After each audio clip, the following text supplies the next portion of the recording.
Hello everyone, কেমন আছো তোমরা সবাই? আশা করি তোমরা খুব ভালো আছো, সুস্থ আছো। আজকে এসেছি আমার বিয়ের কার্ড নিয়ে আমার মা বাবার গুরুদেবের আশ্রমে বিয়ের কার্ড দিতে।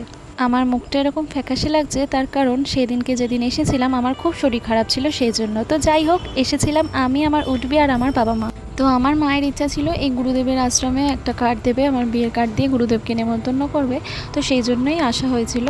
এখানে যখনই আসি আমরা তখনই এখানে ভোগ খাওয়াই, তো আমরা এখানেই খেয়ে তারপর বাড়ি যাই।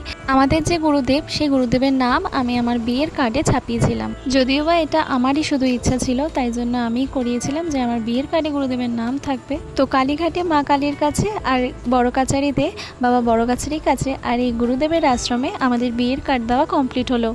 এরপর আমরা সবাইকে নেমন্তন্ন করা শুরু করতে পারবো।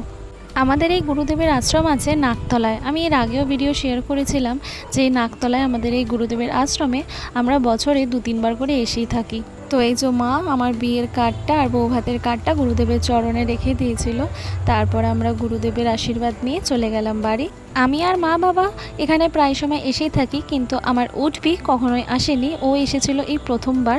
আমার মায়েরই ইচ্ছা ছিল যে ওকে নিয়ে আসার জন্য, তো তাই জন্য এই প্রথমবার ও এসেছিল এখানে। তো আজকের মতো এখানেই শেষ করলাম। সবাই ভালো থাকবেন, সুস্থ থাকবেন। দেখা হবে অবশ্যই আবার পরের একটা ব্লগে খুব তাড়াতাড়ি। ভিডিওটা ভালো লাগলে অবশ্যই একটা লাইক করে দেবেন। তো আজকের মতো সবাইকে টাটা।